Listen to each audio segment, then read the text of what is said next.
Hi everyone! I've been making a lot of prayer beads during the week and I haven't actually made a video about the prayer beads that I make in quite a long time, not since the summer.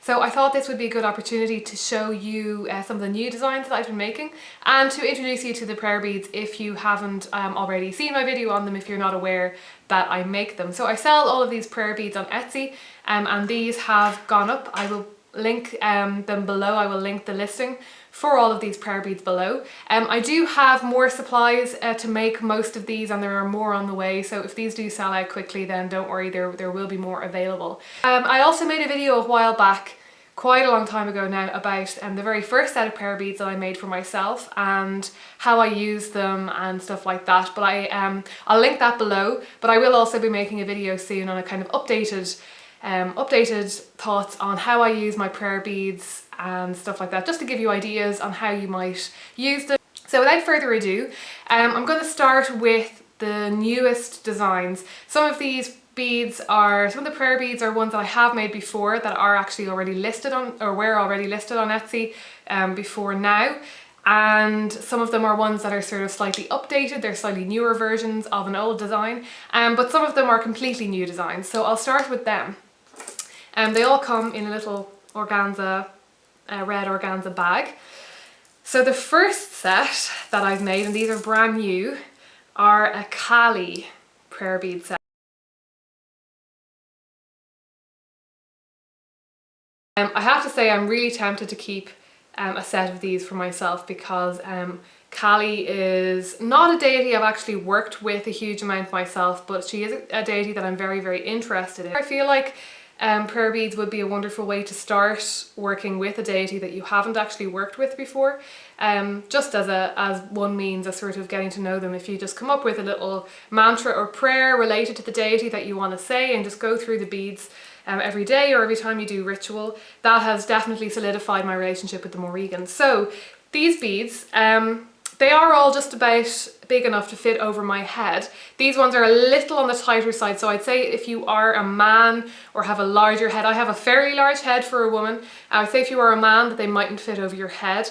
So if you do want Kali beads that fit over your head and you are a man, I would suggest convoing me before you purchase them and I will make them in some way longer. I'll add a row or something. So there are hematite beads, are the kind of main beads here. Then we have lapis lazuli beads here, these big blue ones. We have little red skulls in between those. There are 5 rows of the hematite beads and then 4 of these sort of sets of 3 in between them, and each of the 5 rows has 9 beads. I thought that 9 was a really good number for Kali. And then at the end here we have a little connector piece which is a snake. And then at the very end we have 3 more hematite beads, a skull and an arrowhead. I won't go hugely into the reasoning behind the beads that I chose and the symbolism and stuff, because if you look up, if you don't know anything about Kali, if you look her up, you'll kind of understand why I've chosen what I have chosen. I generally actually choose the stones that I use quite intuitively when it comes to making these prayer beads. I sort of just think about what stones come to mind when I think about that deity, rather than looking up correspondences or anything like that. The second new set of beads that I've made this time is a set of prayer beads for Ganesha.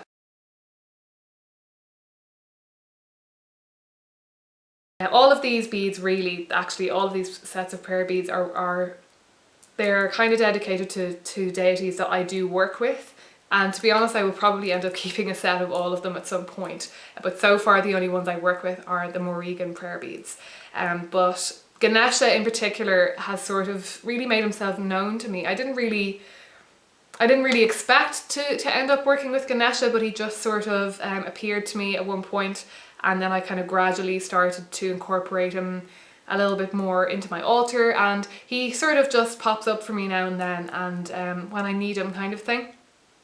So the kind of pendant that I chose for these prayer beads is a key rather than an elephant. I felt like an elephant might be a bit too specific, because I do like to keep these prayer beads kind of fairly neutral in that you could use them for maybe another deity, another similar deity. The Kali ones are probably they're pretty Kali-ish, I think, and the Morrigan ones maybe as well. But these are fairly generic. If you felt that they reminded you of a different deity and you wanted to work with them, I think that would be completely fine too. Well, the main reason I chose the key is just because it is a symbol that has been the main symbol that arises for me with Ganesha.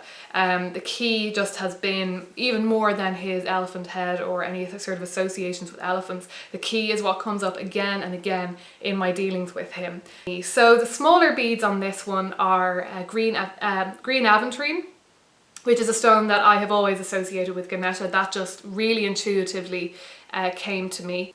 And the larger beads are called sesame jasper, so they're a form of jasper.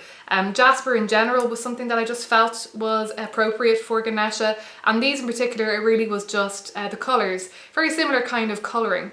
I wanted to get some red in here though as well, so I used a kind of red cord. I don't know how well you're going to be able to see this here, but the red is actually quite, it's quite obvious in person. It does quite stand out a lot more than it seems to come out in photographs. So they've ended up with a very sort of almost stereotypically oriental kind of look to them. They do have a very Asian kind of look to them, which wasn't necessarily deliberate, but I'm interested that that's how they kind of came out. So this set of prayer beads has 7 rows of 7. I felt for both Ganesha and then the next beads I'll talk about for Gaia, both of them it seemed like 7 was just a really good number, a number that I associate with both of them, and the 7 rows of 7 just seemed about right. And then there are 6 of the larger jasper beads as well. Then I'll show you the Gaia beads because they are quite similar to the Ganesha beads.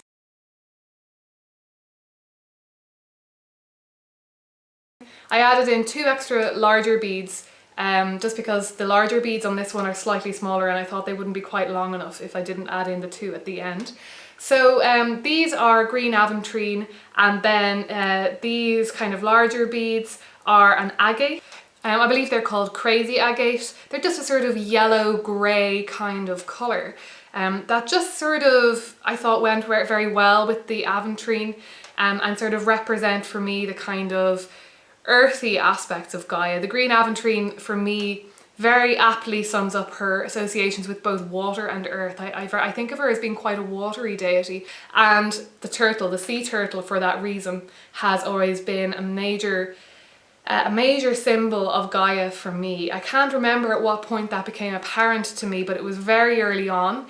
And then when I went down to Kerry, I think the first time that I was back in Kerry in recent times, we went to SeaWorld in Dingle, and they actually have a sea turtle there who is basically too injured. She can't really look after herself anymore because she was injured in an unfortunate incident with a fishing boat. So she's not kind of capable of going back out into the wild, so they've kept her there. And I just had this amazing moment of connection with that sea turtle. She kind of came right up to the glass and kind of floated there watching me and like looking straight into my eyes for quite a while. They're very intelligent sea turtles. You could see her curiosity, and I really felt a connection with Gaia in that moment. So that has become really potent for me, the image of the sea turtle in connection with Gaia. The cord that I used to knot in between the beads on these is a kind of creamy greeny, almost like a lime green, but kind of paler. It's quite a pale kind of lime yellowy green, almost like a spring green. So next I'll show you my updated version of the Morrigan beads that I've been selling for quite a while on the Etsy shop. The original set had rainbow obsidian primarily with howlite skulls, and then they had snowflake obsidian kind of in between the rainbow obsidian. But this time around I've been working with garnet instead. They are polished stones, but they're kind of roughly polished.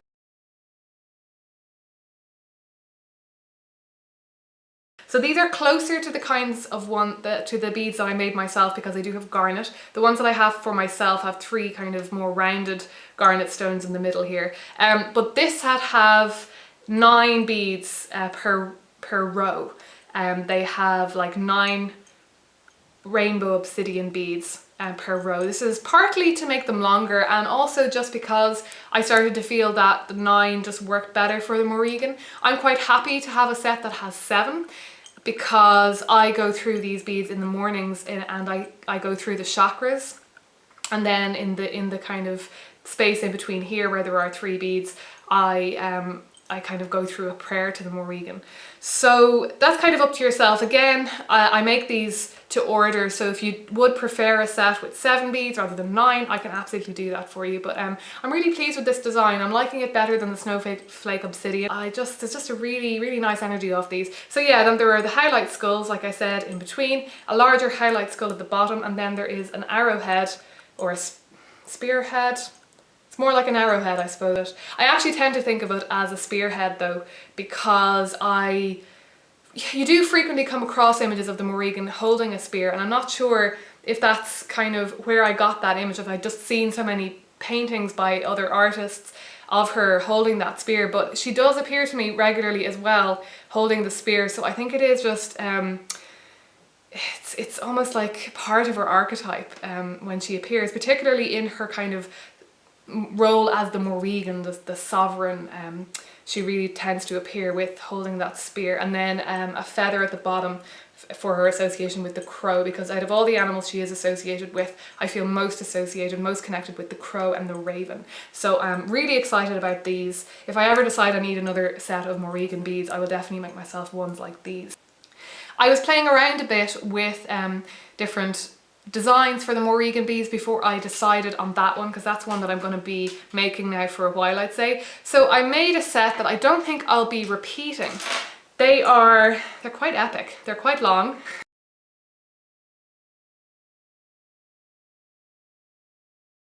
They're a fair bit longer than the rest of the beads, of the prayer beads, and they have a bull head at the bottom instead of the white skull. They have the same kind of spearhead and feather at the bottom as well. They do have the snowflake obsidian in between. The snowflake obsidian beads are smaller, so they're the same size as the rainbow obsidian. They do have 9 rainbow obsidian beads per row, again 5 rows of 9, and the skulls. But these have been threaded onto a slightly thicker cord, so they just have a slightly bulkier kind of feel to them, almost more rustic, and because the cord is thicker and the knots are bigger, the whole thing is quite large and quite long, and with the bull head at the bottom, they are quite long. I really like these, and I do have another bull head pendant, but I'm not altogether sure if I'll be making this design just exactly like this again, so this might be a once-off. But if you're interested in having some sort of set of Morrigan prayer beads with the bull head, I can certainly do a custom order, maybe with some garnet stones instead of the snowflake obsidian or something like that.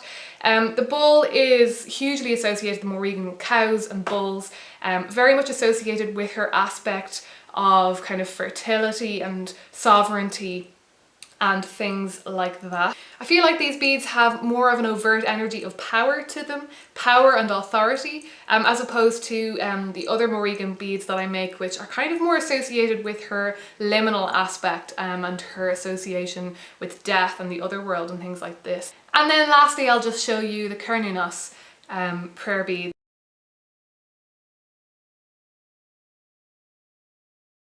These are ones that I showed in videos before. They are still the same design, but I've now kind of pretty much mostly started making them with 6 rows rather than 5, because the 5 rows just don't fit over my head. I think I might be tying the knots tighter than I used to or something, because they seem to shrink. They seem to have shrunk from when I first started making them. So the 5 rows really won't fit over your head at all. There's no way they will. Whereas the 6 rows will fairly comfortably fit over mine. They do kind of stretch a little bit over time. So if they are a bit tight in the beginning, they will probably stretch a bit after a while of use. These are made out of Picasso jasper, and with garnet in between. There are 6 rows of 7 beads, and these are chunkier than the other sets. All of the other sets, the main beads are 8mm, and these are 10mm or 1 centimeter, so they are a fair bit chunkier. They have a much kind of more chunky, kind of rustic feel to them than the other ones. And then at the bottom we have a leaf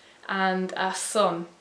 So these I would associate really just with, you could definitely associate them with the horned god, or quite a lot of kind of gods of foliage and, I don't know, the forest, the hunt.